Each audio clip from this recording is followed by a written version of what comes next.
Buenas tardes a todos, bienvenidos a esta sesión tardía. Pedimos disculpas por las demoras que se han originado, pero ustedes saben que por más que el cronograma quiera ser estricto, la mayoría de las veces hay que adaptarse a la flexibilidad. Entonces, bueno, vamos a empezar un poquito más tarde, después de una jornada agotadora en la que todos nosotros hemos escuchado presentaciones, algunas de alto nivel científico y técnico, y bueno, puede que nuestra memoria esté un poco fatigada, así como nuestra capacidad atencional. En honor a la capacidad atencional y haciéndome responsable de ser un miembro de la tercera edad, les pido por favor que anulen los celulares y que eviten lo que tuvimos en la sesión anterior, que a algunos nos molesta mucho, que es el murmullo de fondo. El murmullo de fondo distrae al orador y distrae a la audiencia. Yo soy psicóloga educacional y ustedes saben, independientemente de la disciplina a la que pertenezcan, que todos tenemos la deformación profesional y la jerga es una cosa terrible. Está siempre presente, ¿no? Y los psicólogos siempre hablamos del problema del ruido en términos gestálticos, porque muchas veces el ruido se hace figura y el mensaje del orador pasa a ser forma. Entonces imagínense ustedes, si lo analizamos también en términos psicológicos, el rumor es un poco molestito. Los que hemos asistido a todas estas sesiones, yo creo que nos llevamos más que convicciones, dudas, reflexiones y un sano escepticismo. Siempre es interesante para analizar algunos de estos problemas tan crudos, por decirlo de alguna manera. Entonces yo pensaba hace un rato, me estaba sentada y escuchando, que hoy, que la inclusión es un derecho, y eso ya no lo discute nadie, por lo menos abiertamente. Entonces voy a utilizar un término que es un poco ingrato a nuestros ojos de hoy, pero que creo que refleja mejor la situación. Hoy la inclusión tiene mucho de batalla. Y si nosotros lo tomamos como batalla, bueno, nuestra perspectiva hacia el problema creo que es diferente. Cuando damos por sentado que algo sucede o que tiene que suceder, y ahí estamos equivocados. Y entonces, bueno, tenemos en este panel la suerte de compartir o de compartirlo con personas que en el ámbito de la inclusión ejercen distintas funciones y se desempeñan en diferentes roles. Acá me pasaron un currículum. Bueno, por eso no voy a... Quiero que hagamos un uso lo más efectivo posible del escaso tiempo disponible.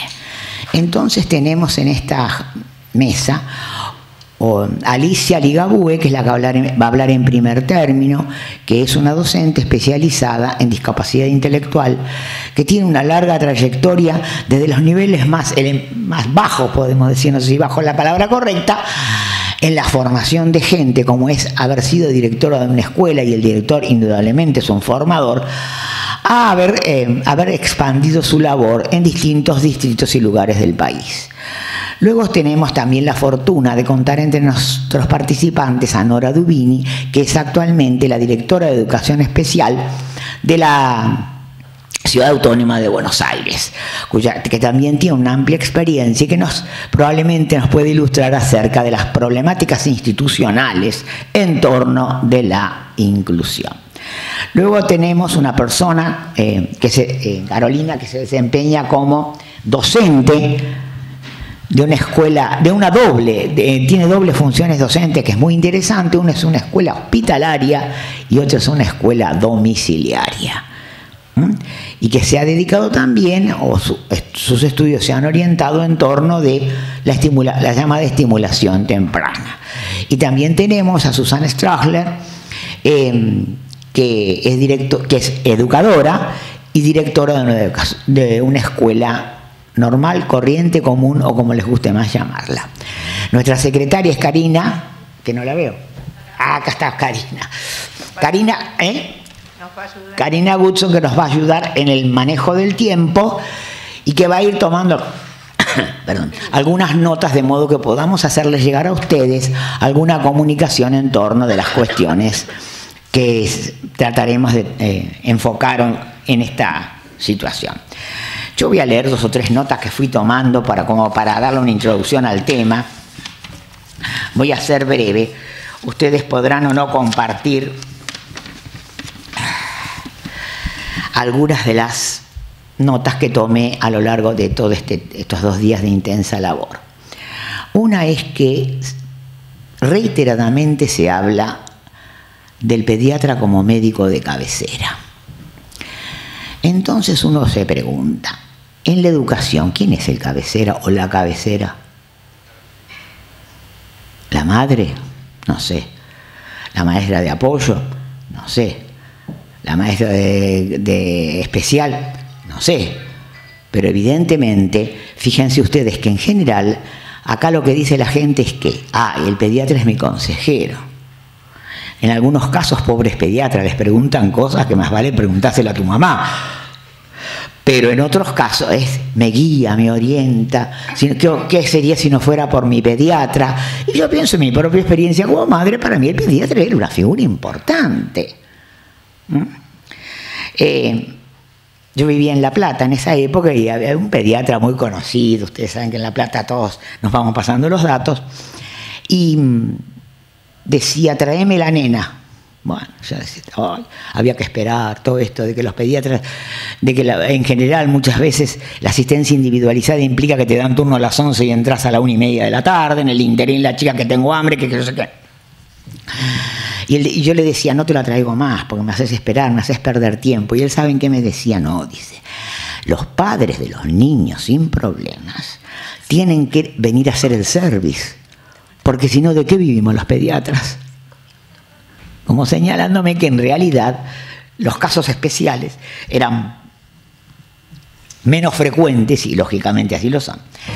Entonces a mí me parece que esta es una oportunidad para establecer una cooperación indispensable, un trabajo colaborativo entre el pediatra, que es una figura tan importante a nivel familiar, social y de salud, y los educadores. No sé si podemos de alguna manera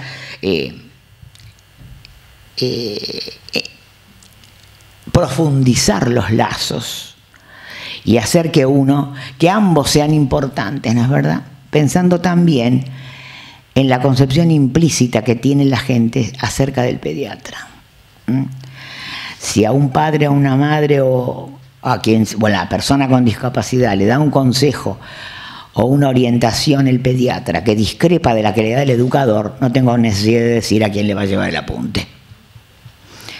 Ni tengo necesidad de decir quién puede estar equivocado o más o menos acertado. También hay que pensar, eso es una de las cosas que escuché hoy en las mesas, acerca del problema del uso del lenguaje.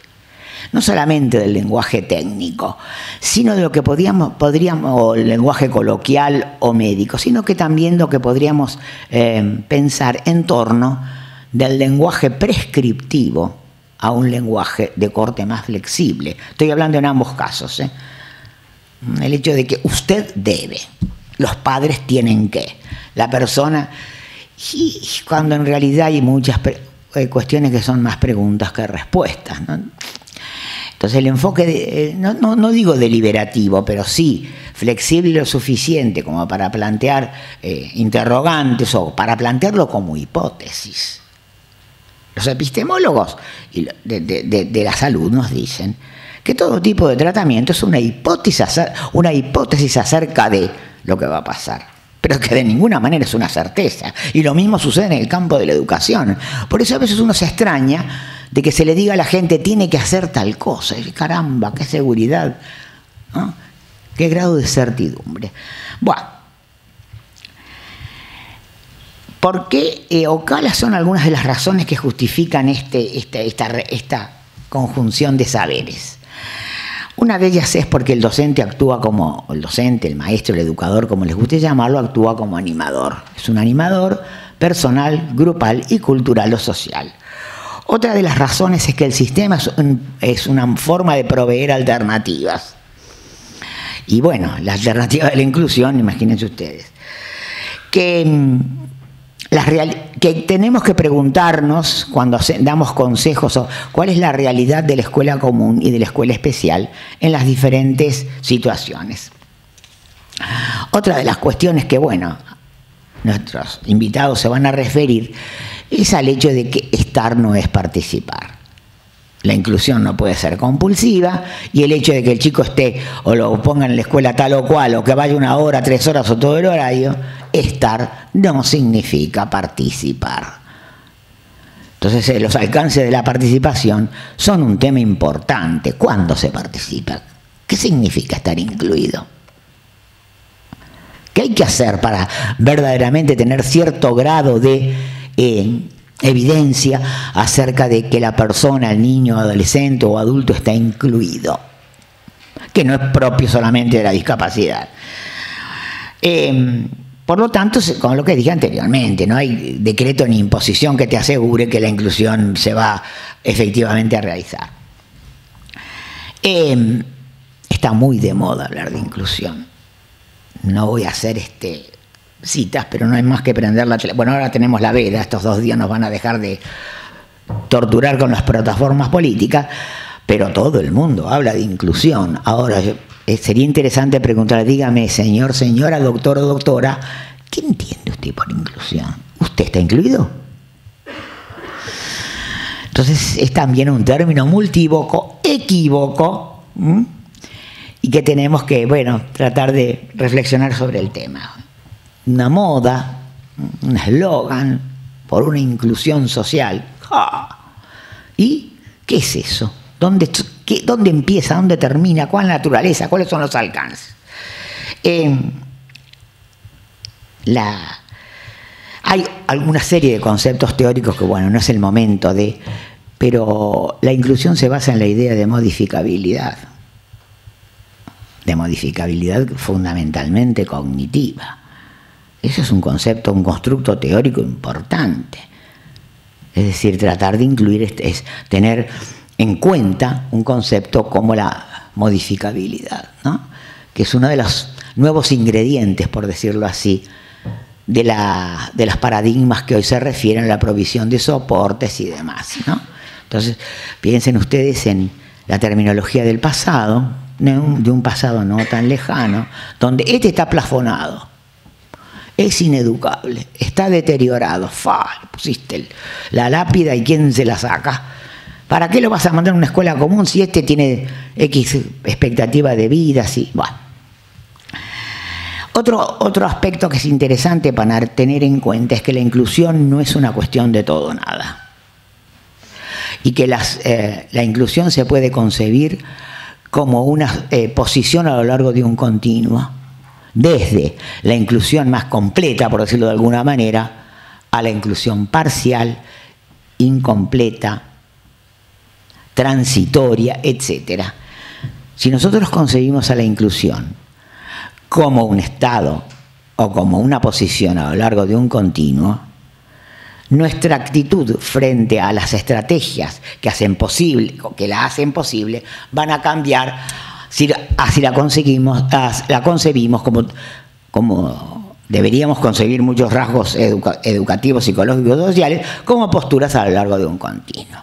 Bueno, dicho esto, vamos a escuchar primero a Alicia, que se va a referir a los aspectos de formación, cómo se forma o cuáles deberían ser los criterios en la formación de un docente inclusivo o un educador inclusivo, que no necesariamente se refiere a ser maestro. Bueno, buenas tardes.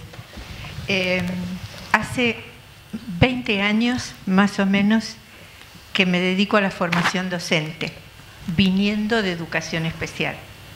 Todo mi trabajo ha estado allí.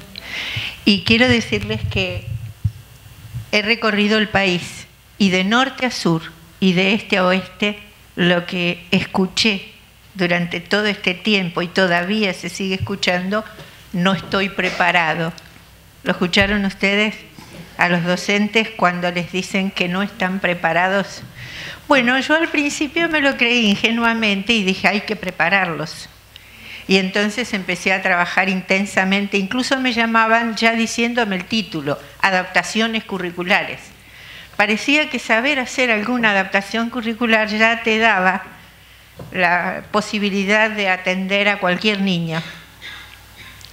Y a mí me llamaba la atención esto y no me quedé conforme con eso de que eran solo las adaptaciones, porque a veces los docentes ya sabían acerca de adaptaciones, pero tampoco las llevaban adelante, las ponían en la práctica. Entonces, ¿qué pasa? La preocupación grande era ¿qué sucede? ¿Qué es lo que está pasando? Que no es solamente algo de la didáctica o de herramientas, algo más hay ahí. Y bueno, justamente de eso es de lo que más les quiero hablar hoy. Este es bueno, ya pasó el título, después vamos a volver a esa segunda partecita del título. Vieron que les puse crisis y construcción de nuevas representaciones. Esto va a salir de lo que yo les cuente. Vamos a la primera. Hoy escuchaba por allá que hablaban de niños con capacidades diferentes. Bueno, la palabra, el cómo nombrarlos, lo decidieron ellos en la Convención Internacional. Persona con discapacidad. Esa es la manera en la que ellos han decidido ser nombrados, porque capacidades diferentes tenemos todos. En realidad, ni siquiera así como está dicho, porque yo recuerdo a un presidente de una ONG que en un momento dado dijo que hacen telequinesia. En realidad las capacidades son las mismas, que algunas estén disminuidas, que la funcionalidad no sea la misma, que alguna no se va a poder desarrollar, es probable, pero las capacidades que tenemos son las que tenemos los seres humanos. Así que llamémoslo por el nombre, persona con discapacidad. Y eso sí, persona primero, porque mucho tiempo los hemos llamado por su diagnóstico.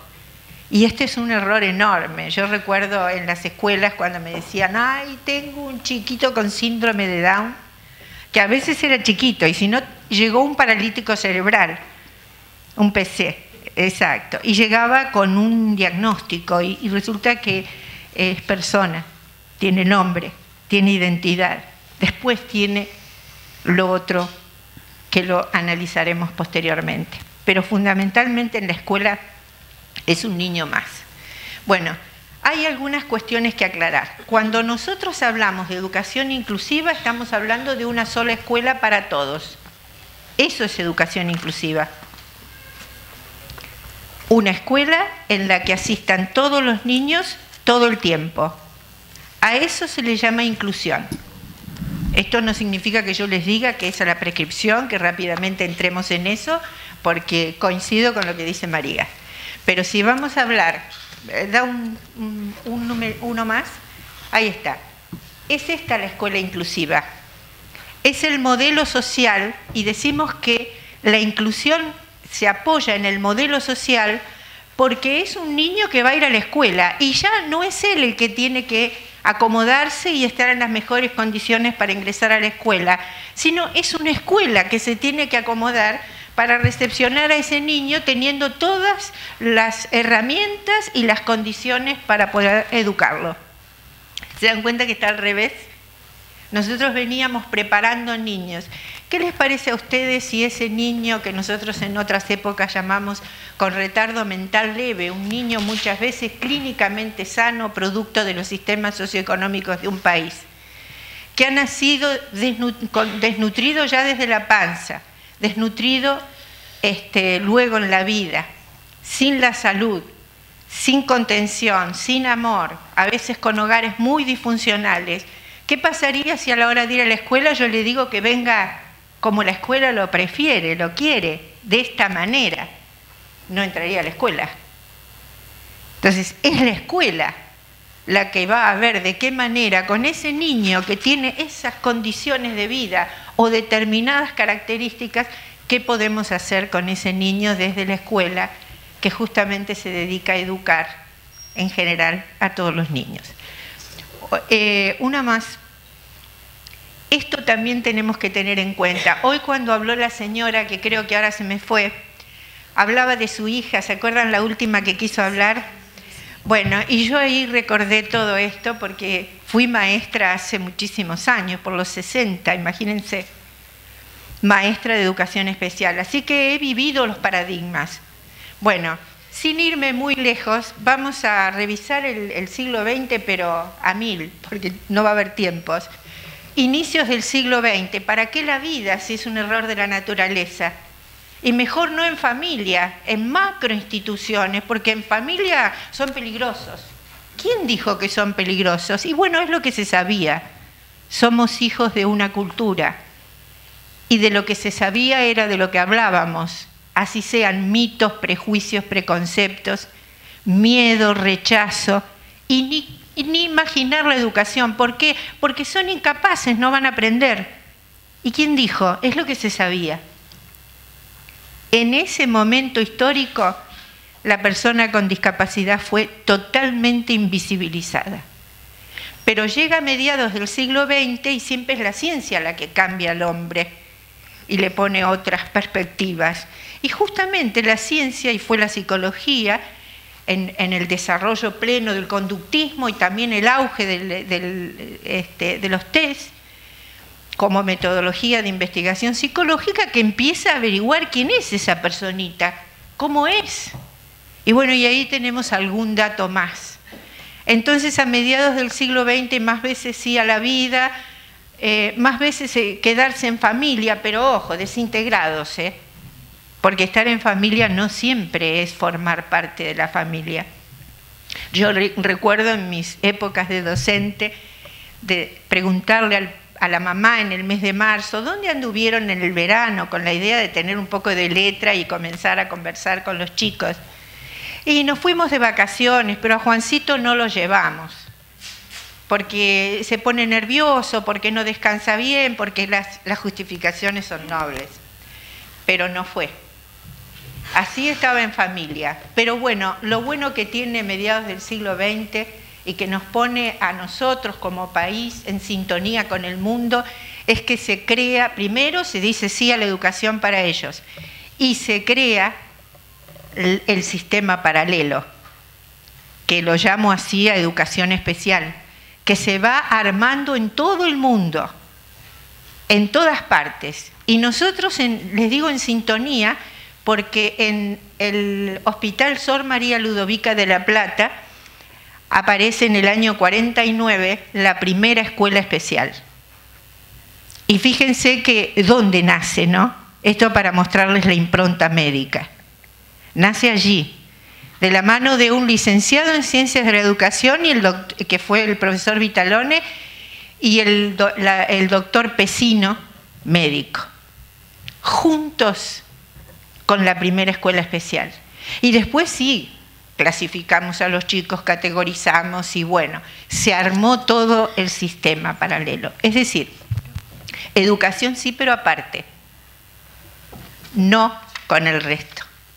Esto fue mediados del siglo XX. Entonces allí lo fuerte fue segregar y además se movieron las lástimas, porque justamente la influencia de ese modelo médico dejó a nuestro niño en una situación de enfermo, de paciente, y que debía mirárselo desde las lástimas. Nunca me olvidaré una maestra jardinera hermosísima que me dijo una vez, anda bárbaro, mira, regia la nena que nosotros le habíamos llevado desde la escuela especial.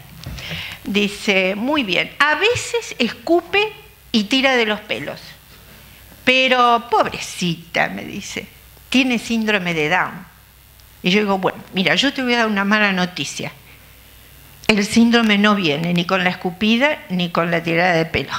Sácalo rápido porque eso es educación. Quedémonos con liso y llano el síndrome, que con eso tenemos bastante para trabajar.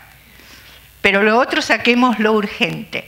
Pero estas lástimas, esto de lo permisivo, que lo tuvo siempre en alguna medida educación especial. Y hoy cuando nombraron la autonomía, no sé de dónde vino, me pareció hermosa la palabra, porque realmente esto es lo mejor que le podemos dejar a nuestro alumno y a nuestro joven con una discapacidad. No solamente para que no sea peso para sus hermanos y su familia, sino para que tenga una vida plena, Fíjense que nosotros mejor se los digo después porque si no me voy a atrasar un poquito. ¿Saben una cosa? Estábamos muy contentos con todas las escuelas especiales y con el advenimiento de la democracia. Me acuerdo después que asumió Alfonsín, aparecieron por las escuelas especiales 2 palabras que nos rompieron la cabeza. ¿Se las imaginan? Integración, normalización. Y ahí empezamos un proceso que era difícil, porque no queríamos soltar a los chicos especiales. Si los mandás a la escuela, primero se te van a enojar todos los otros padres. Fíjense lo que es la cultura. Se van a enojar. Por otro lado, los chicos son crueles y lo van a poner en una situación terrible. Mitos que fuimos derribando porque esto no es así. Y creo que el gran nudo, y que yo lo vi mientras estaba dirigiendo en mis últimas etapas la escuela, fue la formación docente. Y fue una preocupación tan honda que ahí pensé seriamente en quedarme para que el docente sea el que pudiera hacer estas transformaciones tan profundas que nos cambiaría la vida de los niños y de los jóvenes. Bueno, integración la hicimos como pudimos. Nos fuimos los especiales crudos, sin formación, a las otras escuelas que no nos habían visto hasta ese momento y que nos decían algo parecido a lo que hoy apareció en la mesa. Ustedes son especiales. Y yo decía, de jamón y queso. ¿Qué podemos tener de especiales? Que elegimos este sujeto de la educación. No éramos especiales, era una forma de devolución de ese niño, nada mejor que ustedes. Y un miedo terrible de tomarlo, porque ahí venía, no estamos preparados. Y Carlos Escliar, ¿saben lo que dice? Lo conocen, Escliar, ¿no? También viene de la educación especial. Y él dice, ¿cómo vas a estar preparado? Si esto es un hecho inédito.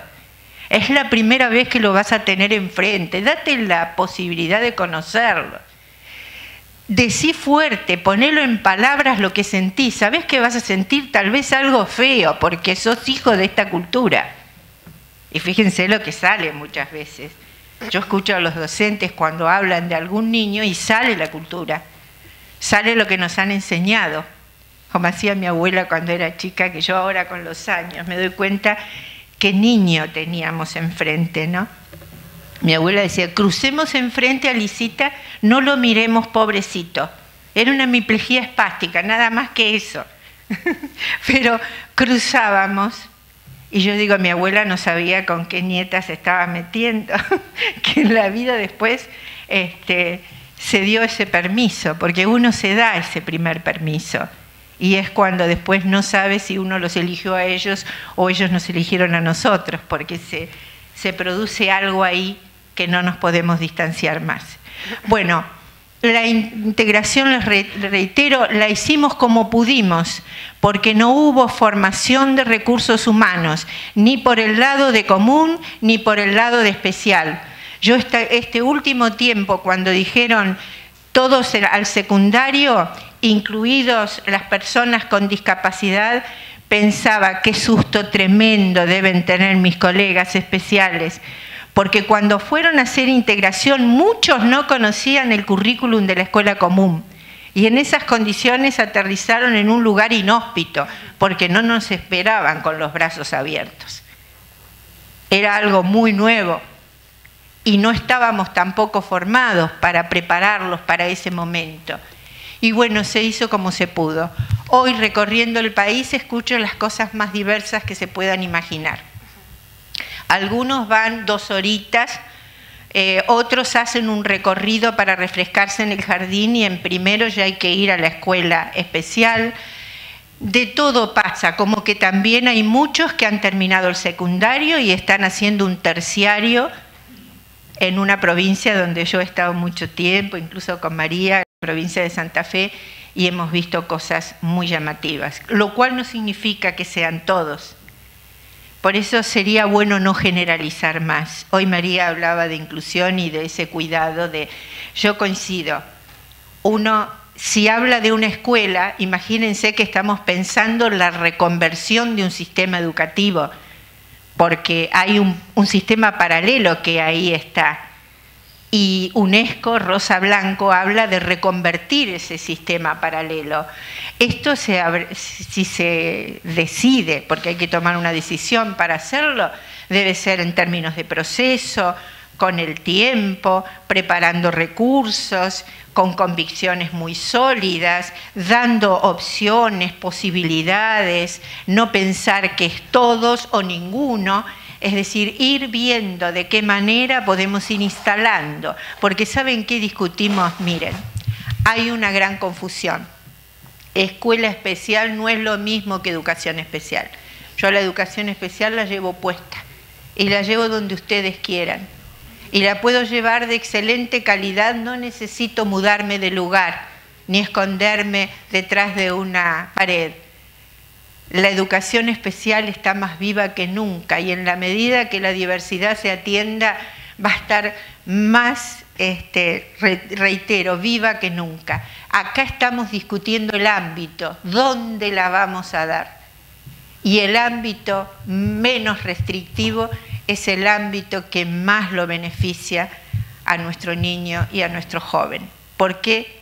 Porque se pone en contacto con el otro, que es parte de su comunidad, se aprenden a conocer, aprenden valores, vieron, circuló acá la solidaridad, la paciencia, la perseverancia, una cantidad de valores nuevos que hay que instalar en la escuela. No es necesario lo homogéneo, la riqueza está en lo diverso, pero tenemos que tener docentes en las condiciones óptimas de poder manejar esa riqueza. Y hoy, lamentablemente, no estamos listos. No es que el maestro no sea capaz, va a ser capaz. Yo le tengo mucha confianza al docente, pero hay que formarlo, y formarlo desde sus convicciones. Y damos un paso más. Esto es lo que les expliqué. Exclusión, segregación, fue la escuela especial, integración adentro, y para que lo terminen de entender, una alumna mía de la formación docente en La Plata me dijo en una oportunidad: Alicia, no te preocupes, me dijo la maestra, ella se estaba por recibir de maestra, me dijo la maestra del aula que por él no me preocupe, porque tiene otra maestra que viene de afuera. Quiere decirse que el diferente, no sé si le habían alquilado un banco o cómo fue, pero estaba instalado como el diferente.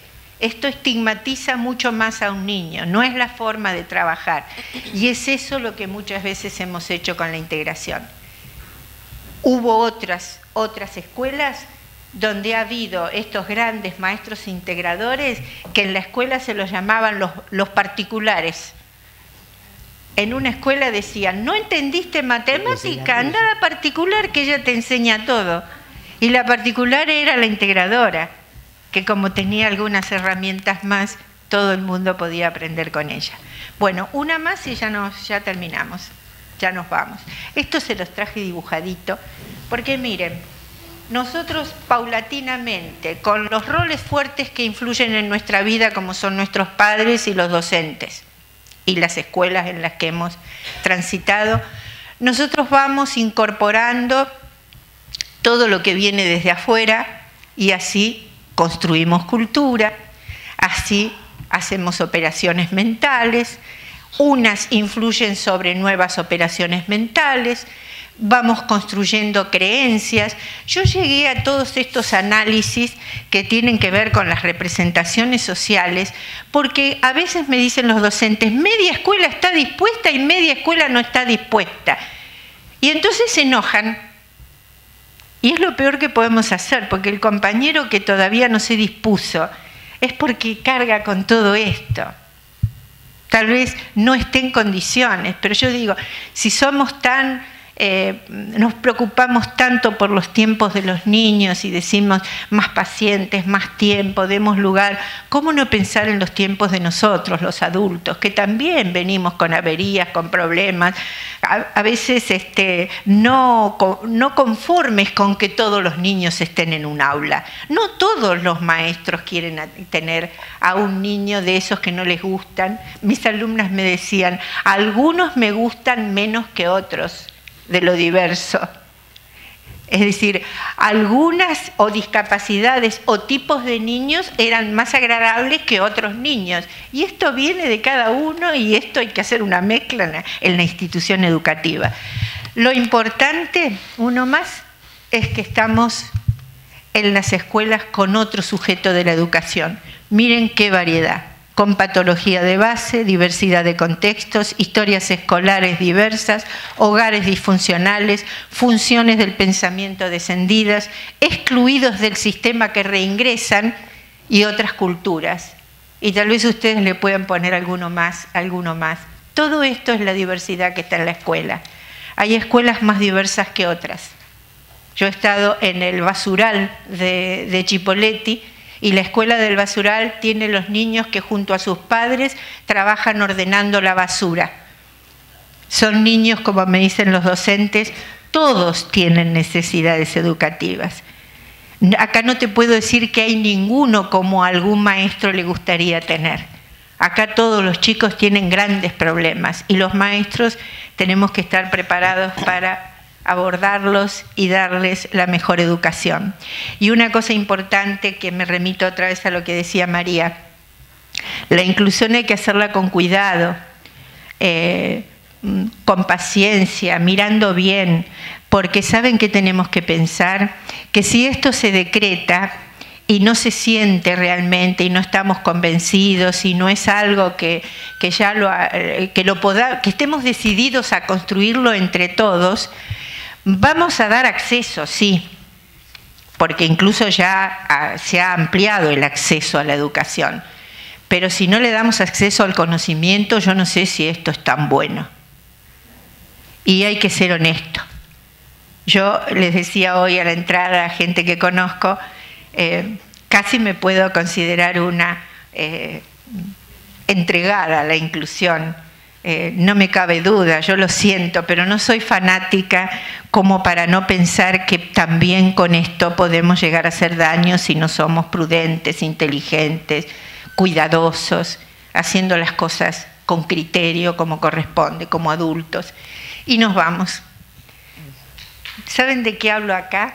Bueno, tenemos en las escuelas otro sujeto de la educación, pero también tenemos otras escuelas, y esos tres actores institucionales, la familia, los alumnos, que ya son otros, ya se los mostré que son diversos, y los docentes, no coinciden para nada con los docentes, con las familias y con los niños del siglo pasado. Entonces la que está en jaque es la escuela, y no la escuela común, para mí las dos, la común y la especial.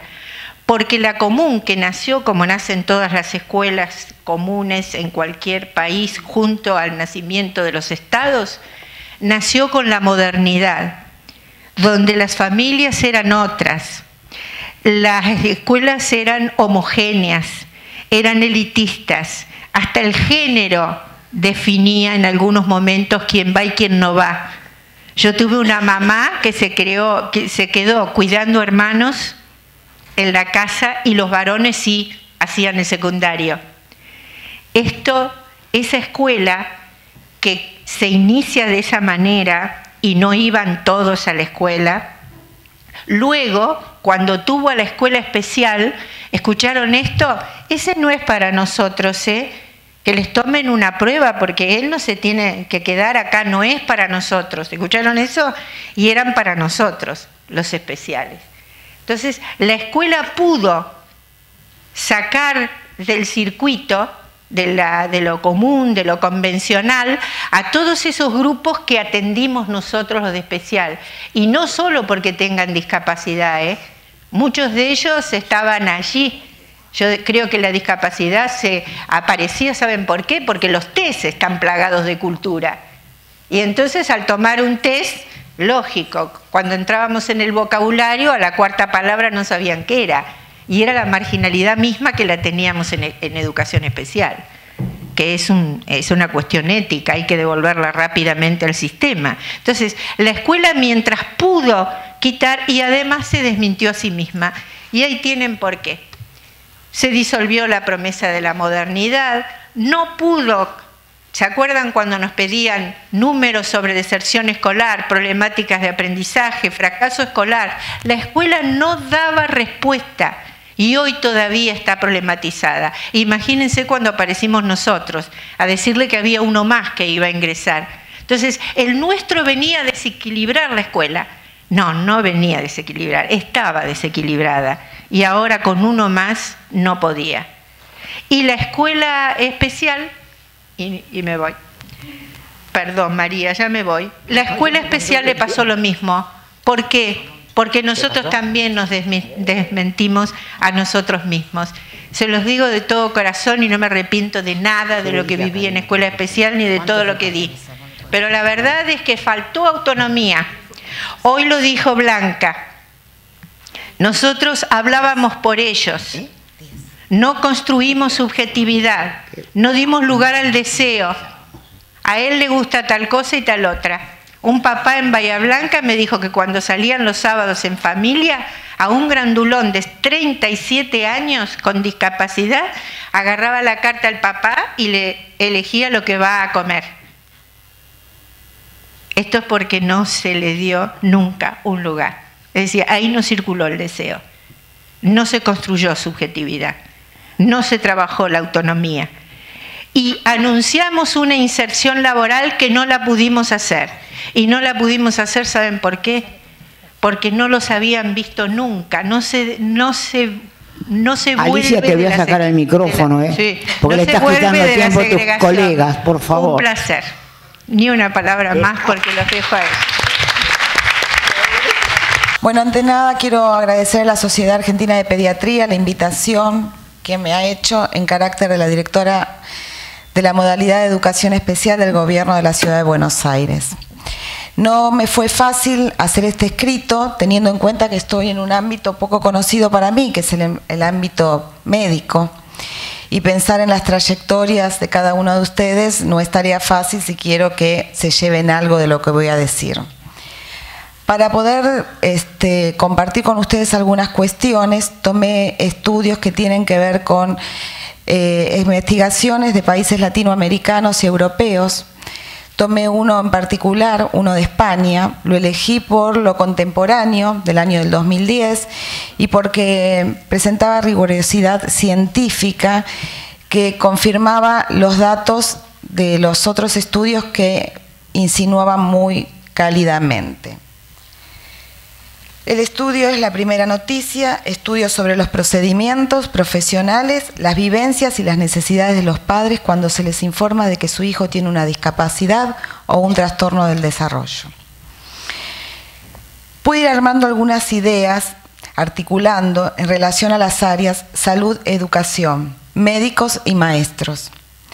La denominación de esta mesa y de mi tema en particular se refiere a los desafíos de esta relación tan particular que presenta condimentos muy significativos, por distintos, pero también por tener puntos en común y especialmente por tener un destinatario que nos interpela diariamente y que es el niño con discapacidad y su familia.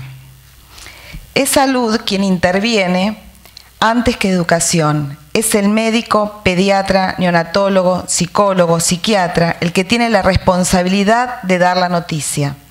Es el que se encuentra al primer desafío.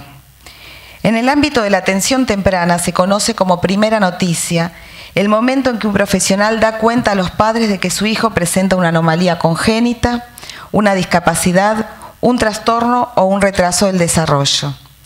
Una información que los padres reciben casi siempre con mucho dolor y que además puede tener efectos de alcance sobre el proyecto familiar y sobre el futuro de los hijos. Muchos de nosotros hemos tenido ocasión de escuchar a los padres cuando recuerdan el momento en que conocieron la nueva realidad de su hijo. Apreciar la permanencia y la fuerza de esas vivencias, incluso meses y años después, es algo que impresiona y a lo que a nadie se llega a acostumbrar a lo largo de la vida profesional.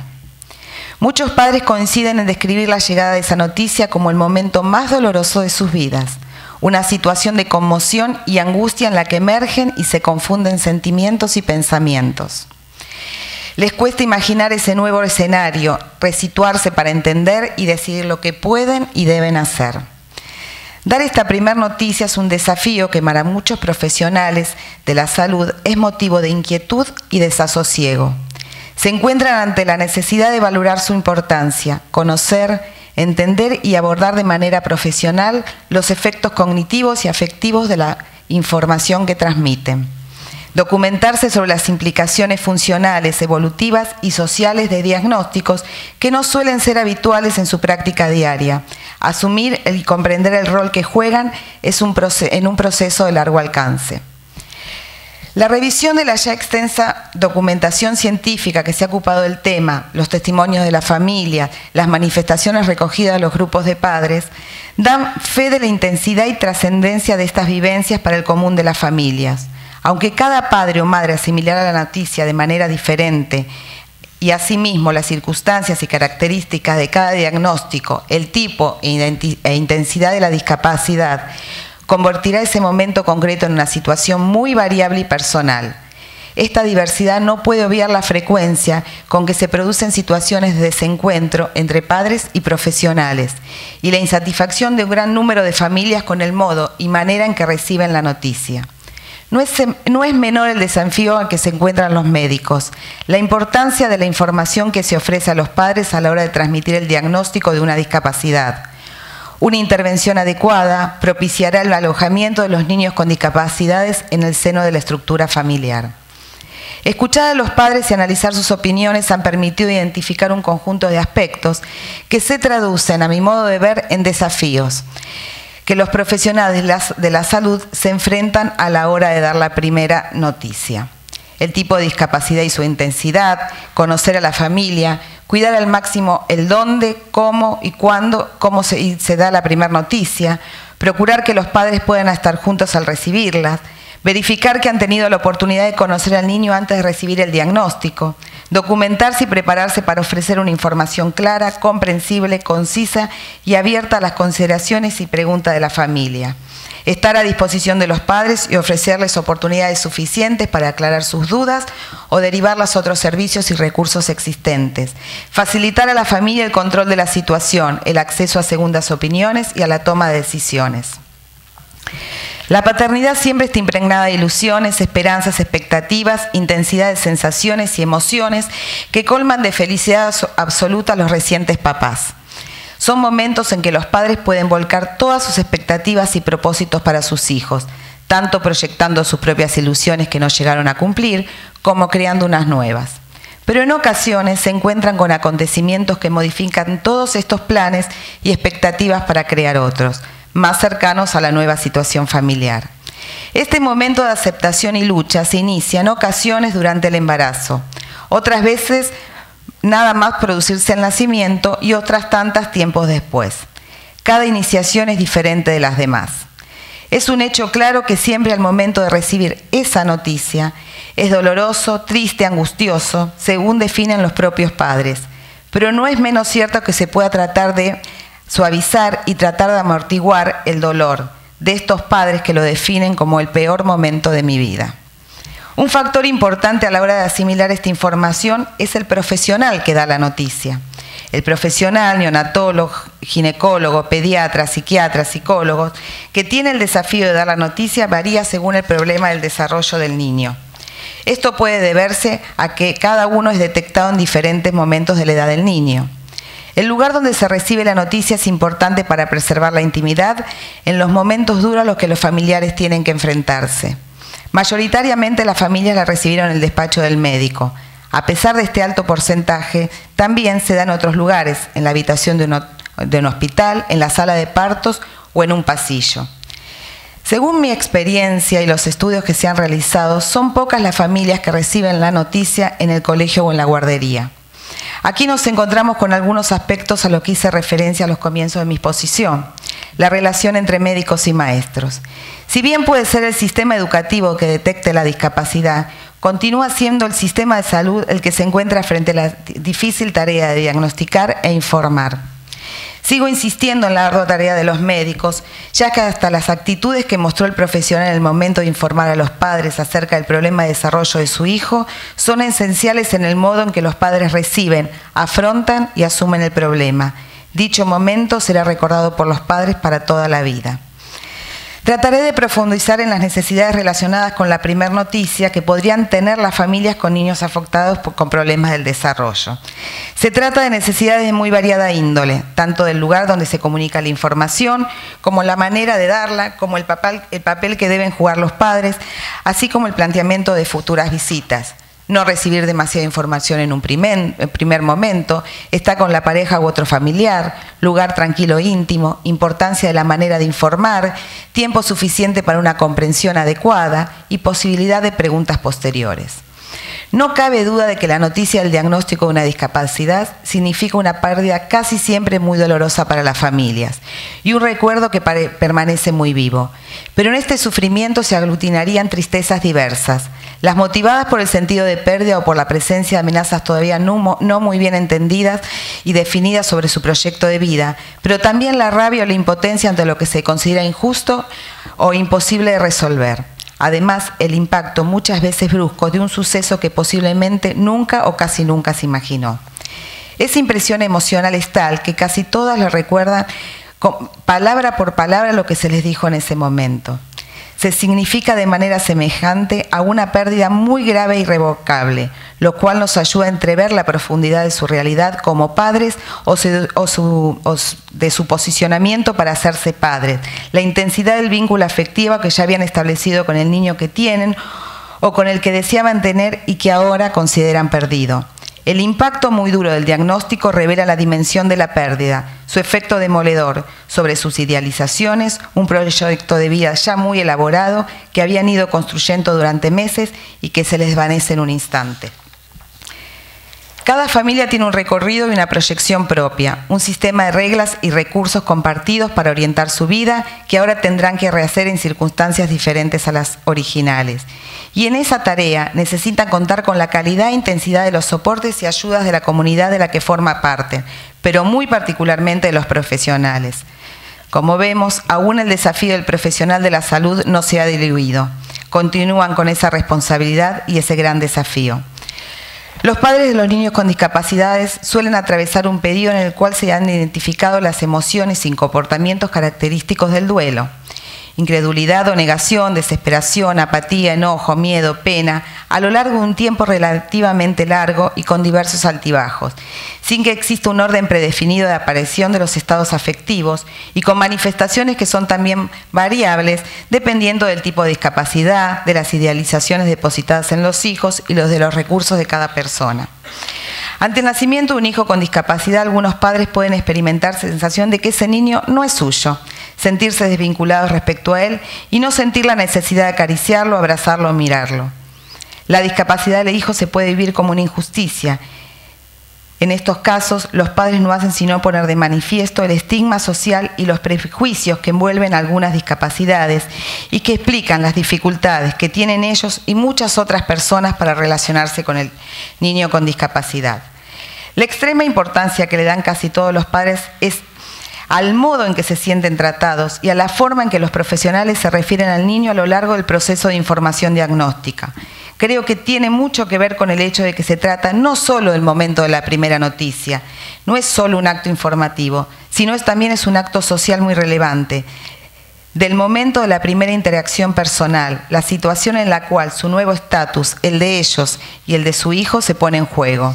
En ella sienten reflejados y representados en el profesional, que es aquí un representante cualificado de la sociedad en la que viven, los valores de inclusión, exclusión, respeto, desconsideración, aprecio, desprecio que la sociedad tiene. Al recibir el diagnóstico, lo primero que hacen los padres es considerar qué va a ocurrir a partir de este momento, cómo va a cambiar la vida de la familia y de cada uno en particular, las nuevas necesidades, las limitaciones de las actividades diarias y los proyectos de vida personal de cada uno de los miembros de la familia. Y un proceso de valoración en la que el sujeto evalúa su capacidad personal para afrontar la situación. Así los padres hacen un balance que si van a ser capaces de poner en marcha acciones favorecedoras del desarrollo del hijo con discapacidad, evaluando su competencia para desempeñar el rol. Al anuncio de cambios tan extensos en la perspectiva de vida hay que añadir la dificultad de tener que asumirlos de forma inmediata y simultánea, despejando un extenso caudal informativo y teniendo que tomar decisiones importantes sobre la marcha, muchas veces sin sentirse preparados o con los conocimientos suficientes. A veces los padres se sienten incapaces de tomar decisiones y tienden a delegarlas en los profesionales. Pero además la atención a los hijos cuando tienen ciertas discapacidades puede convertirse en una tarea muy exigente a nivel físico y psicológico en el curso de las propias rutinas de la vida diaria. Un aspecto que ha sido definido como la demanda de cuidados y que tiene una correlación directa con los niveles de estrés sentidos por las familias. Asumiendo la sobrecarga de la rutina de crianza, aprendiendo funciones y habilidades para profesionales y cediendo en muchos casos a intereses formativos o laborales. También las familias o algún miembro en particular asumen una sobrecarga psicológica como consecuencia de una vigilancia social implícita que les exige un sobreesfuerzo de ejemplaridad. Unas circunstancias que en ocasiones puede ir en detrimento de las relaciones de los padres entre sí y con otros miembros de la familia. Para muchas de las familias, tras la noticia del diagnóstico, se abre una etapa de transición, de cambios profundos, de recuperación del sentido de la vida, que suele estar llena de inestabilidad, incertidumbre y vulnerabilidad. La conmoción que experimentan expresan la sacudida que hace temblar los cimientos del significado que dan forma a su realidad. Aquellas hipótesis que sostuvieron lo cotidiano, fundamentaron las decisiones tomadas y alimentaron la expectativa y ahora que se desvanecen. Se trata de una situación de descoloque, de una crisis de identidad, una crisis de los pactos implícitos de identidad establecidos en la familia, con el niño y con la comunidad.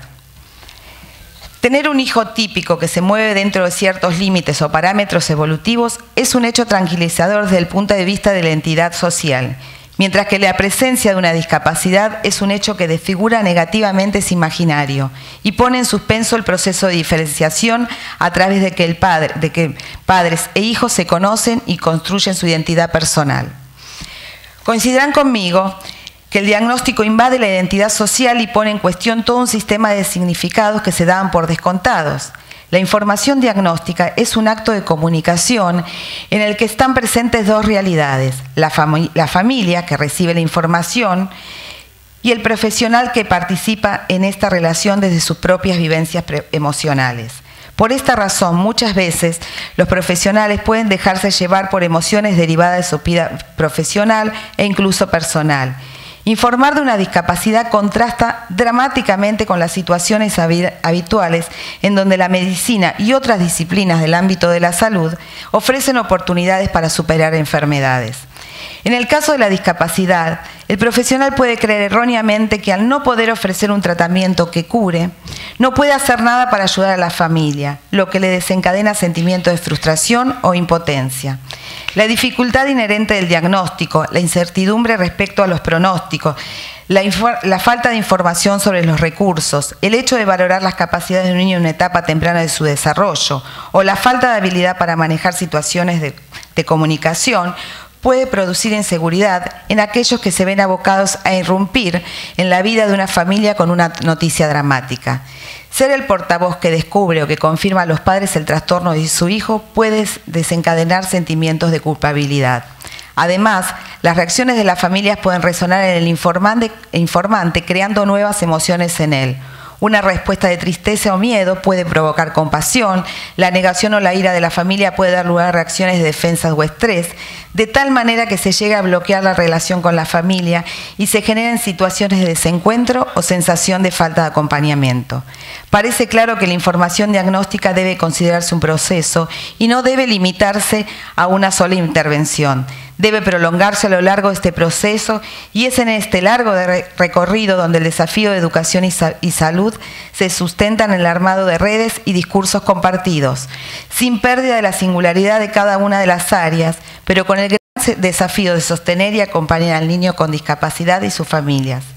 Es a partir de la implementación de políticas públicas donde este entramado debería iniciarse, pero también cada uno de nosotros, profesionales de salud y educación, debemos desafiar y lograr esta articulación, lograr que ese sujeto que nos interpela, pacientes para algunos y alumno para otros, sea mirado desde la articulación y sostén desde estas dos miradas profesionales. Muchas gracias. Bueno, muy buenas tardes. Antes de empezar, me gustaría agradecer a la Sociedad Argentina de Pediatría, al Comité Científico y especialmente a las doctoras Graciela Salamanco y Natalia Regatki por la invitación a estas jornadas. La educación especial es la modalidad del sistema educativo que tiende a asegurar la educación a todas las personas con discapacidades temporales o permanentes en todos los sistemas y modalidades.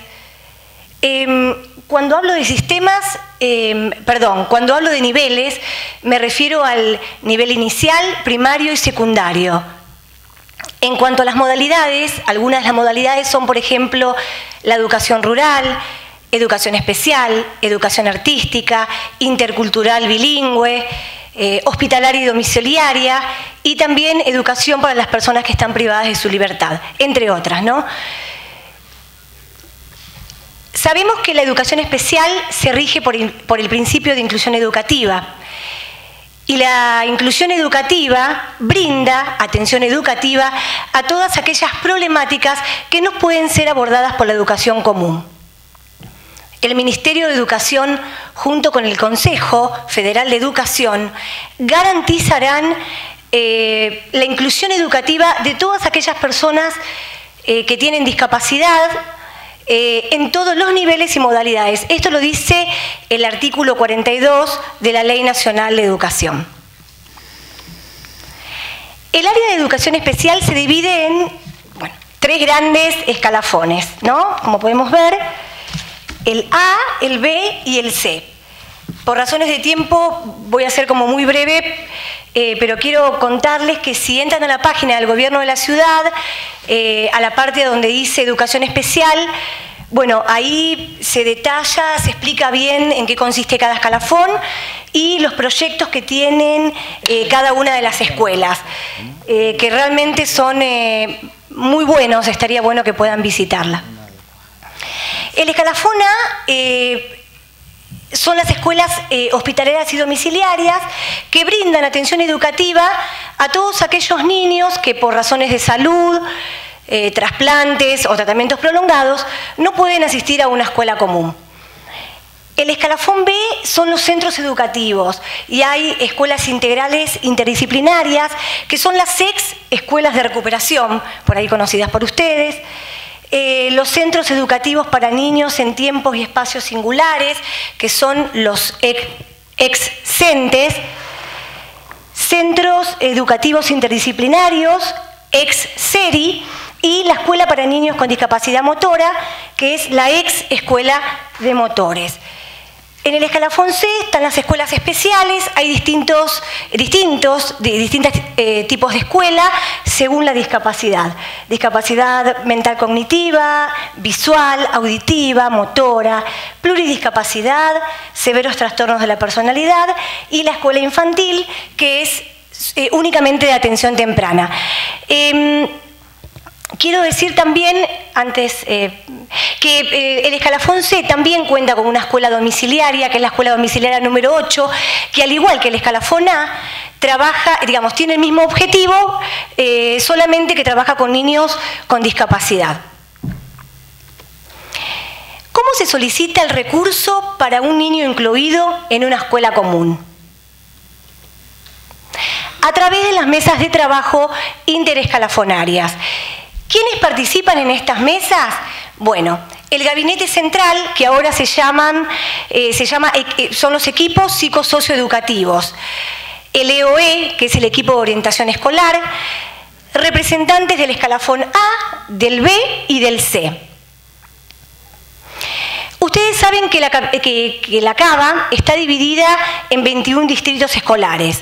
Bueno, cuando en la escuela común, por ejemplo, se detecta que algún niño tiene alguna dificultad, ya sea de aprendizaje, conductual, emocional, ¿sí? La docente realiza un informe. Se llama al EOE, que es el equipo de orientación escolar, para que venga a observar y evaluar a ese niño. El EOE realiza un informe y con el aval de la supervisión, digamos, del distrito, hace un expediente. Ese expediente se eleva a las supervisiones del escalafón B y C entonces llega a estas mesas de trabajos interescalafonarias, que se realizan una vez por mes y de acuerdo al distrito. En estas mesas se lee el expediente y de acuerdo a las características del niño y también a los recursos, digamos, se elige, ¿sí?, cuál es el más apropiado, que puede ser un maestro de apoyo a la inclusión, un maestro de apoyo psicológico o un maestro psicológico orientador. Yo ahora voy a hablar un poquito acerca de las funciones del maestro de apoyo a la inclusión, ¿sí?, cuando llega este maestro a una escuela común. Primero realiza una observación y una evaluación diagnóstica del niño, ¿sí?, teniendo en cuenta en qué nivel, ¿sí?, o sección se encuentra. Una vez que realiza esta observación y detecta, digamos, cuáles son las necesidades educativas, las barreras para el aprendizaje y la participación, bueno, hace un proyecto individual y anual, pero junto con la docente de grado. Y acá se tienen en cuenta las configuraciones de apoyo. ¿Qué son las configuraciones de apoyo? Son intervenciones, ¿sí?, son andamiajes planificados, desde el sistema educativo para hacer posible la inclusión de alumnos con discapacidad, restricciones o dificultades, ¿sí? Se trata de diseñar intervenciones y acompañar con estrategias pedagógicas a los alumnos para que puedan desempeñarse en el ámbito educativo o comunitario con el mayor grado de autonomía. Y hay distintos tipos de configuraciones de apoyo. Algunas tienen que ver con los recursos humanos, como ya les dije antes, por ejemplo, el maestro de apoyo a la inclusión, la maestra, voy a volver porque ahora, el maestro de apoyo a la inclusión, el maestro de apoyo psicológico, el maestro psicológico orientador, puede ser también un asistente celador, un intérprete de lengua de señas, ¿sí?, la presencia de la escuela hospitalaria y domiciliaria, entre otros. Y ahora les voy a dar algunos ejemplos también de configuraciones de apoyo. Por ejemplo, puede ser cuando la docente, ¿sí?, retira al niño del salón para trabajar la misma actividad u otra en otro espacio. Otro ejemplo puede ser, por ejemplo, la inclusión de la maestra inclusiva un día a la semana y el psicomotricista o fonoaudióloga otro día.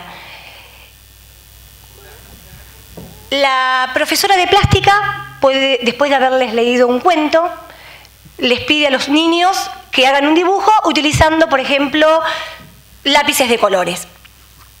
El niño no quiere trabajar, se tira en el piso, se escapa del salón. Entonces, como estrategia, ¿sí?, se le ofrece por ahí pintar con témperas. El niño acepta y de esa manera puede permanecer en el salón realizando la misma actividad que el resto de sus compañeros. Bien, y ahora les voy a hablar por ahí de las configuraciones de apoyo por ahí más conocidas por ustedes, que son las adecuaciones curriculares. Hay distintos tipos de adecuaciones curriculares. Un tipo de adecuación tiene que ver con el contexto educativo, ¿sí? Esto es flexibilidad en el agrupamiento de alumnos, grupos heterogéneos, ¿sí?, un trabajo cooperativo. Y en cuanto a la docente, por ahí, flexibilidad en la organización de la clase, la participación de la familia y los profesionales también. Después están las adecuaciones de acceso al currículum, ¿sí? Esto tiene que ver con el mobiliario especial para que los niños puedan desplazarse y circular por el espacio. Materiales didácticos específicos, por ejemplo, en relieve para los ciegos, contrastados o con letras especiales para los amblíopes. El material concreto también, para los niños que aún por ahí no logran la abstracción. Computadoras con sintetizador de voz, ¿sí?, es otro tipo de adecuación. Y los sistemas alternativos de comunicación, que son las imágenes que se utilizan para los niños que tienen dificultades en el lenguaje expresivo.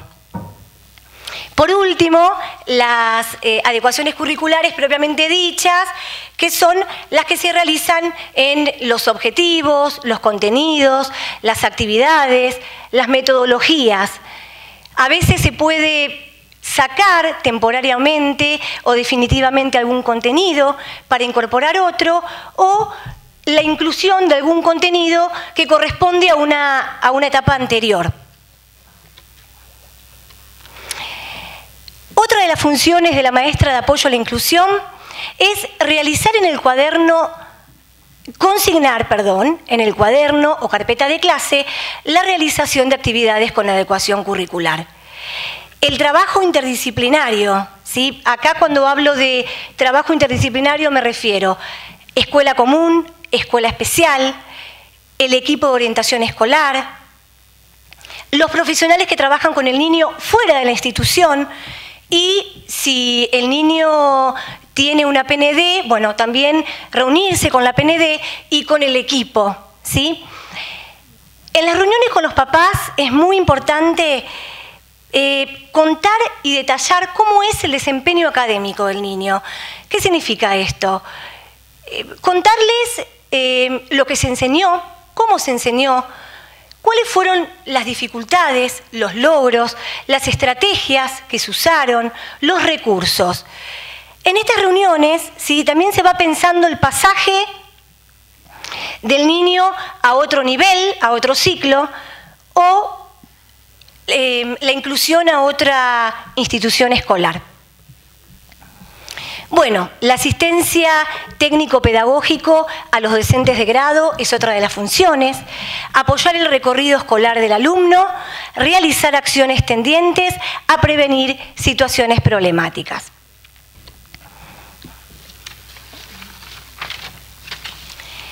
El niño, ¿sí? Sabemos que el niño es un ser singular, que se está construyendo y que necesita de un otro. La familia. La familia ocupa un lugar muy importante en la vida de todo niño, ¿sí? Cuando hablo de familia me refiero a quienes cumplen las funciones parentales, una mamá, un papá, un tío, abuelo, un tutor, una cuidadora, etc. Ellos son los que conocen bien a sus hijos y los que pueden dar cuenta, ¿sí?, de lo que les está pasando. Es muy importante que la familia pueda hacer un trabajo en conjunto con los educadores, ¿sí? Porque el tema de la educación de los chicos, de los niños, no solo tiene que ver con, no es un tema solamente de profesionales. Está comprobado que los niños aprenden mejor cuando los papás y también los profesionales trabajan juntos. Salud. Cuando hablo de salud me estoy refiriendo a la organización conformada por todos los profesionales de la salud, ¿sí?, los cuales garantizan por derecho la integridad del niño. Bueno, tengo que ser breve, pero quería decirles que es fundamental que los profesionales de salud puedan realizar un trabajo en conjunto con los de educación y viceversa, ¿sí? No solo para ayudar a favorecer el despliegue de las potencialidades del niño, sino porque la palabra, especialmente de los médicos, tiene mucha influencia en la familia de nuestros alumnos. Educación. Sabemos que la educación se rige por el principio de inclusión educativa. Y la inclusión educativa, desde las instituciones, ¿sí?, debería crear culturas inclusivas, elaborar políticas inclusivas y desarrollar las prácticas inclusivas, ¿sí?, involucrando a todos los miembros de la comunidad educativa, ¿sí?, y realizando un verdadero trabajo en interdisciplina. Esto es fundamental, lo más importante diría. Y sabemos que el niño es un ser social, ¿sí?, y que forma parte de una comunidad. Entonces, más allá de que asista a una escuela común, es muy importante que el niño pueda ir a cumpleaños, a clubes, a plazas, peloteros, teatros, etcétera, ¿no? Que pueda relacionarse con otras personas que no tengan nada que ver, es decir, que no tengan que ver con la educación. Y volviendo al niño, que es el principal protagonista en el día de hoy, es muy importante, y más allá de que asista a una escuela común, que el niño esté motivado, que tenga ganas de entrar a la escuela, ¿no? Que quiera formar parte de ese lugar. Por eso, pensar que todos los niños deben estar incluidos en una escuela común, sobre todo los niños con discapacidad, es no tener en cuenta la individualidad de cada uno. Porque hay quienes necesitan de una educación más individualizada. Entonces, la inclusión educativa en estos casos no sería la opción más apropiada.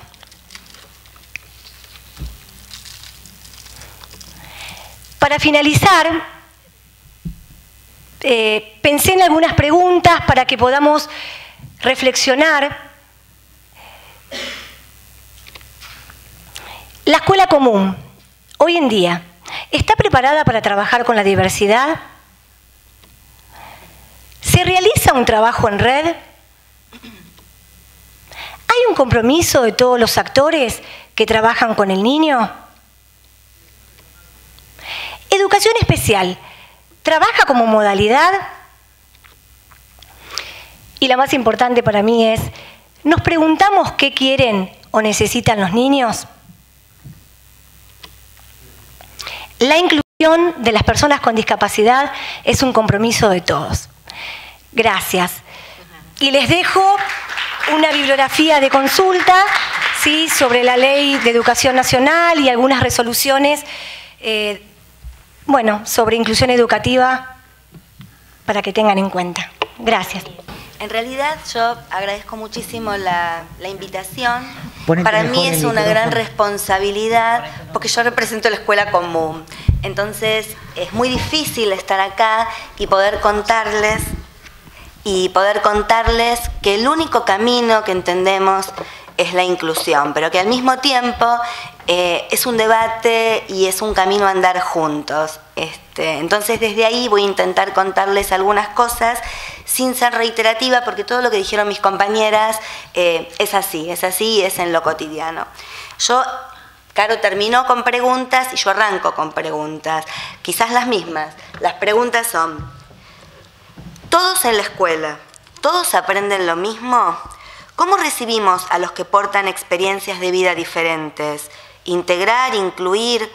Para nosotros, en el ámbito de la escuela común, nosotros no podemos pensar en la discapacidad si no pensamos en la diversidad. El desafío para la escuela común es la diversidad. Y cuando hablamos de diversidad, hablamos de niños que tienen diferentes experiencias, diferentes tránsitos por las infancias, vulneración de derechos, nuevas problemáticas. Por ejemplo, yo vengo de una escuela en donde hay grados de nivelación. Los grados de nivelación son grados que contemplan la escolaridad de los niños que fracturaron por más de 3 meses la trayectoria educativa. Estuvieron en situaciones de calle, estuvieron en casas, niños con situaciones, con, digamos, diagnósticos como disforia de género. Entonces, para nosotros el debate es el tratamiento del otro y el tratamiento de la diversidad, y en ese marco la discapacidad.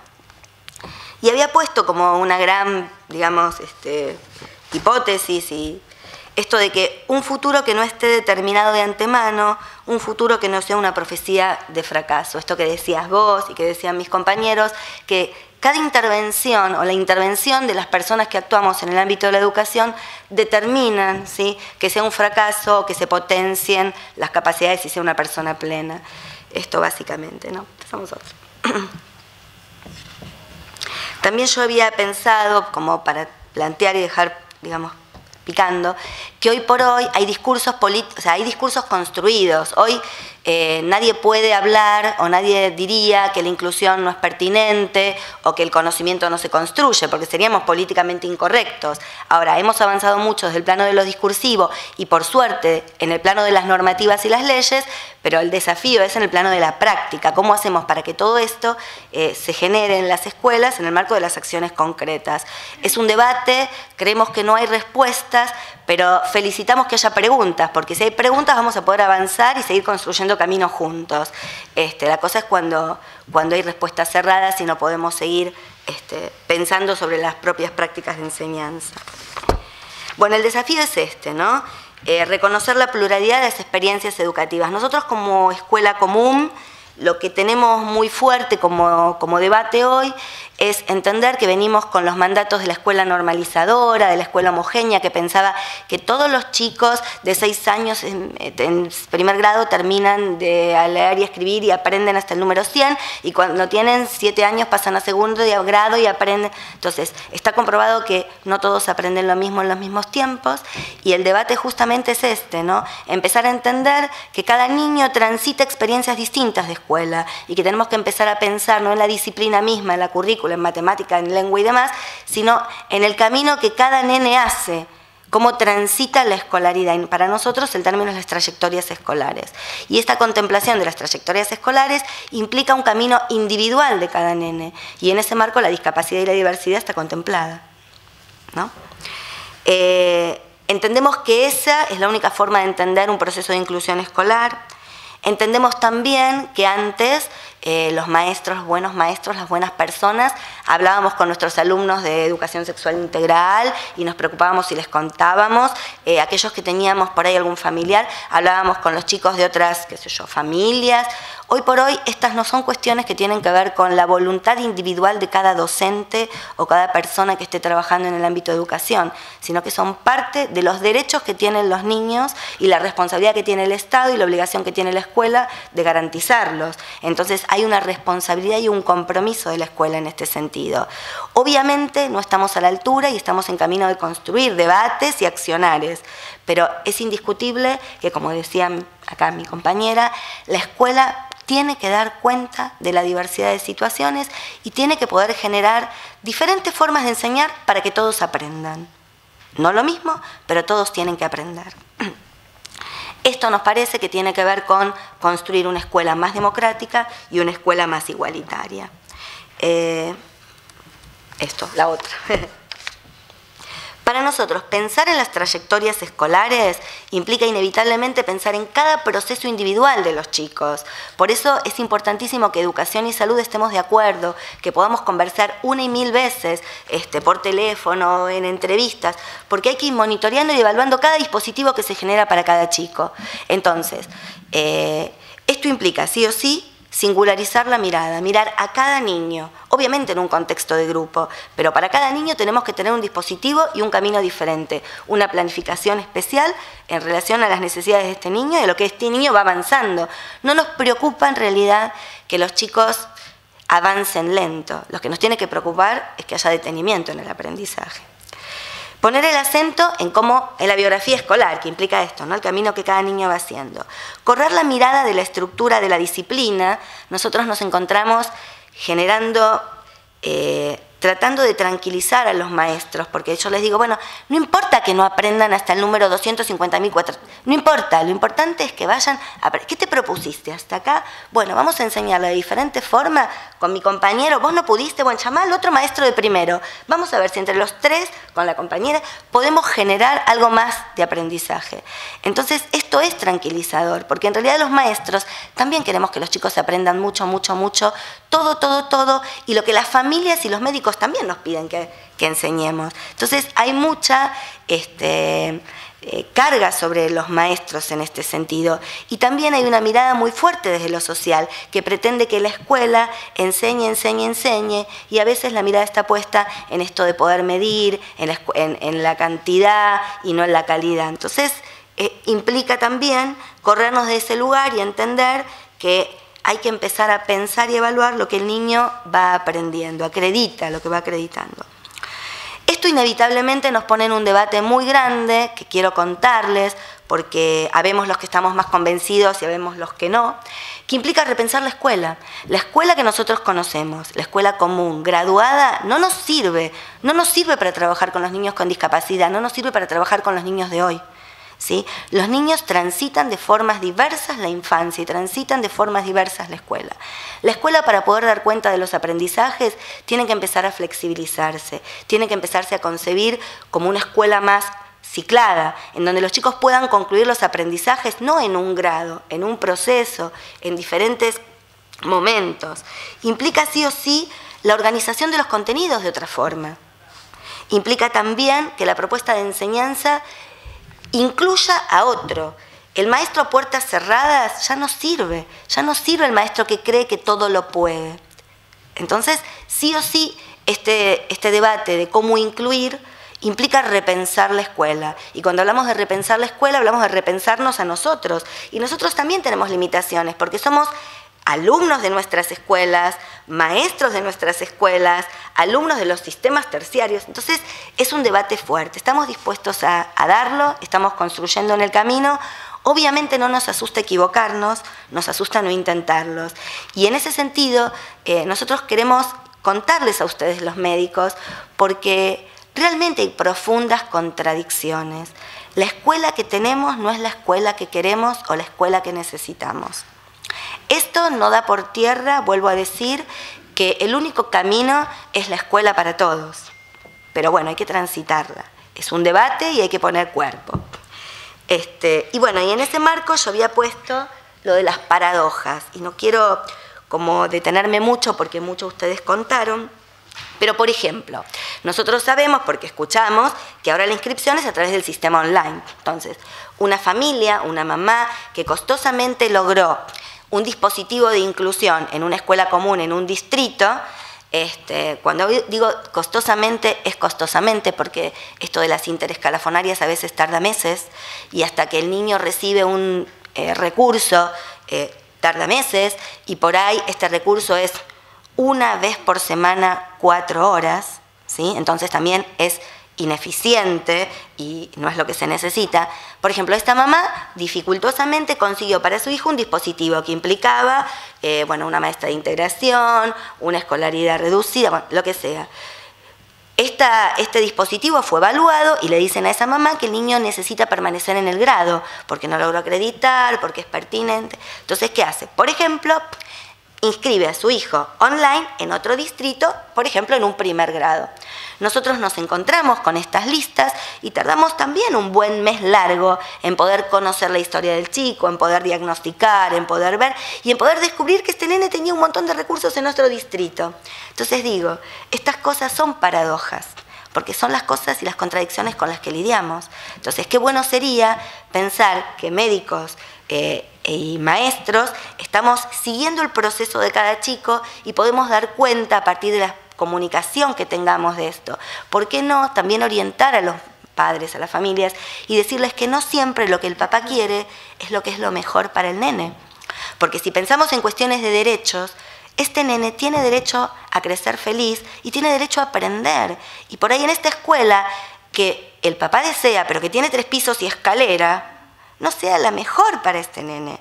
O esta escuela que tiene grados numerosísimos, como grados de 27 chicos, no sea el mejor grupo para que él pueda, digamos, individualizar más su tarea. Entonces, estas cosas son las contradicciones que tenemos diariamente.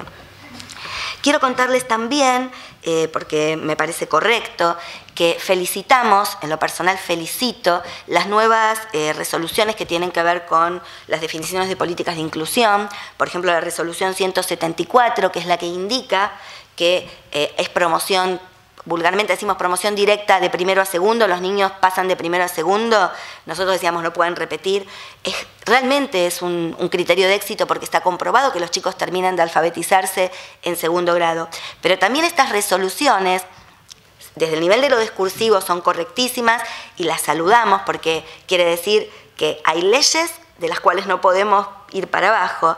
En el plano de la concreción y del accionar cotidiano se vuelven contradicciones, porque a veces los mismos maestros y las mismas familias decimos, y bueno, como puede terminar sus aprendizajes en segundo, continúa. Y entonces ahí también hay una devaluación, ¿sí?, de la oferta de enseñanza y de la posibilidad de aprendizajes.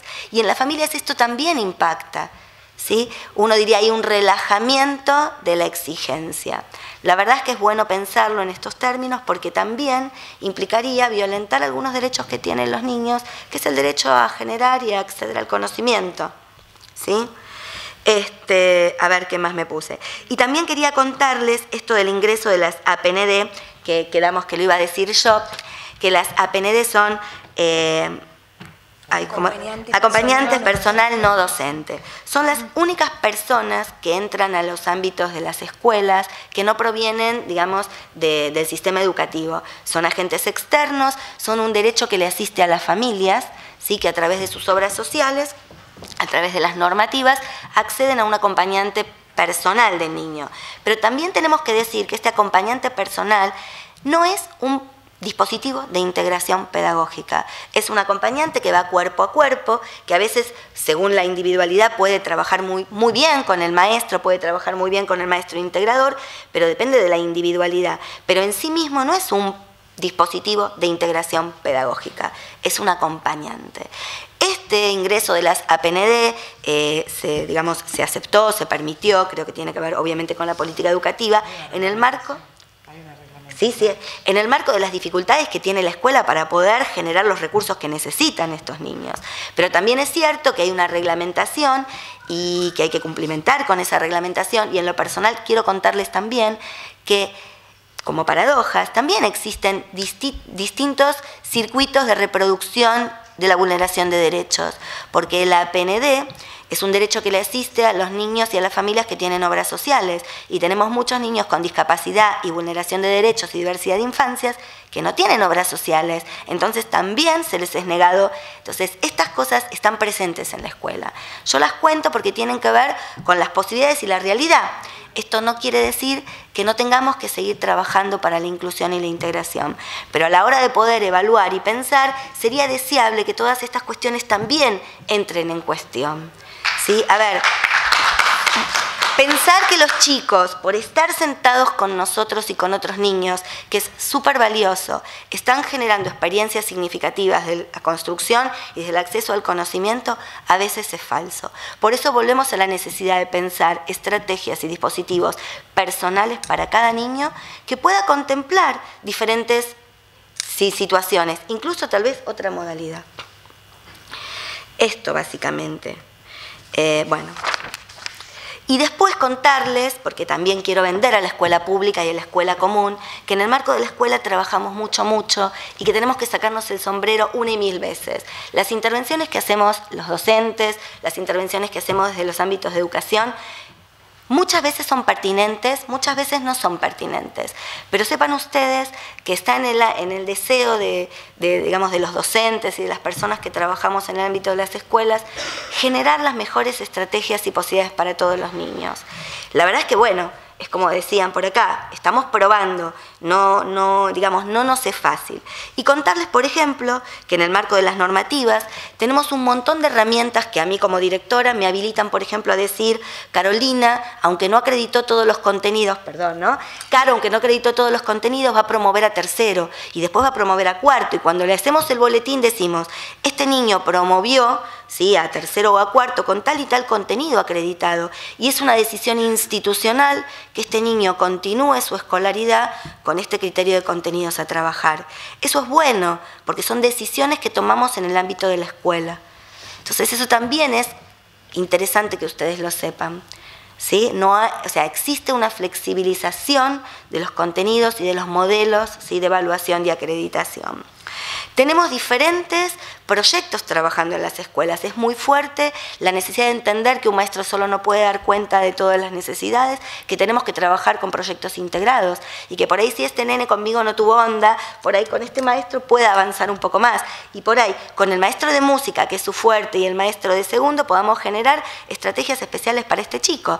Y por ahí este chico en matemática esté trabajando con el grupo de primero y en lengua esté trabajando con los chicos de segundo. Y eso es posible, se puede generar. Son experiencias que estamos tratando de, digamos, sistematizar y generar cada vez más.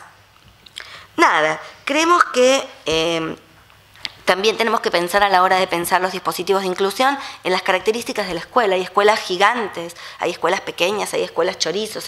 Y esto también tiene que ver con la posibilidad real de que el chico se apropie del lugar y pueda generar experiencias significativas y la pase bien y sea fácil.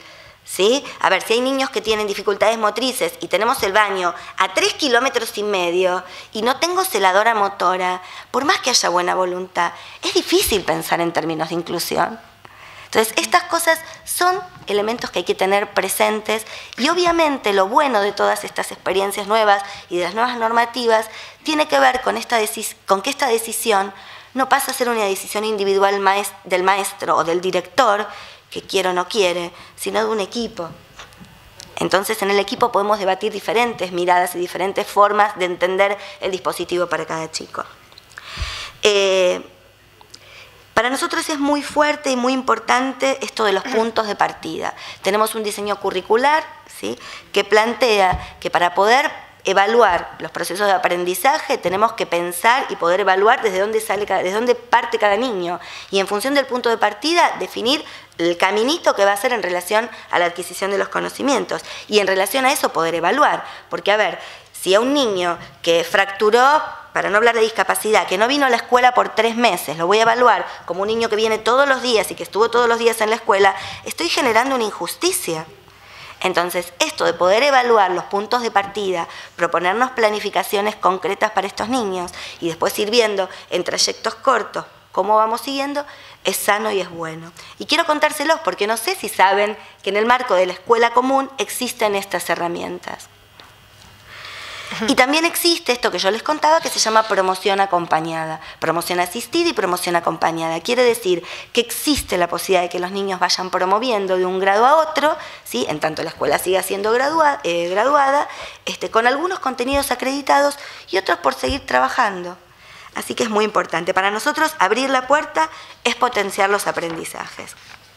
Y para terminar, contarles también que es muy importante cómo uno entiende, yo puse miradas, las formas de mirar determinan las formas de pensar, las formas de mirar determinan las formas de hacer. Si tenemos mucha gente convencida en el ámbito de la salud y en el ámbito de la educación, que los chicos pueden avanzar, que hay esperanza, que hay perspectiva, que hay potencialidad, vamos a convencer a todos de que va a ser así, a las familias, a los propios maestros que no están convencidos, a los niños, y vamos a poder lograr lo que nosotros creemos que tiene que ver con una verdadera inclusión educativa. Y otra de las cosas que queríamos contar, que no me acuerdo quién lo dijo, es que hoy por hoy está claro que la responsabilidad de la educación y de la enseñanza tiene que ver no con la capacidad individual del sujeto, sino con la obligación de la escuela de garantizar los aprendizajes. O sea que los maestros, la escuela común, las diferentes modalidades, tienen que poder garantizar aprendizajes. Es responsabilidad del Estado y es responsabilidad de la escuela.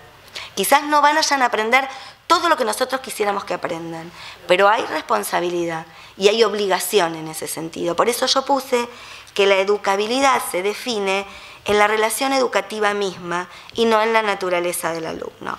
La escuela tiene que ser el lugar, tiene que ser el mejor lugar, está comprobado, es así, y la escuela tiene que ser el lugar en donde se sostenga, en donde se aloje, en donde se cuide, pero inevitablemente incluir, no podemos pensar en incluir si nos olvidamos de que la escuela debe generar conocimiento, transmisión de conocimientos, que debe generar construcción de saberes, y entendemos que en ese sentido es fundamental rearmar el lazo entre educación, salud sería, educación y familias. Y terminaría con una frase de Paulo Freire que a nosotros nos gusta mucho, que dice: no hay compartir que no lleve a un proyecto, no hay un proyecto que no lleva un sueño, y no hay un sueño que no se pueda realizar sin esperanza. Estamos convencidos de que es así y agradezco la invitación porque queríamos hacer presente nuestra palabra desde la Escuela Católica.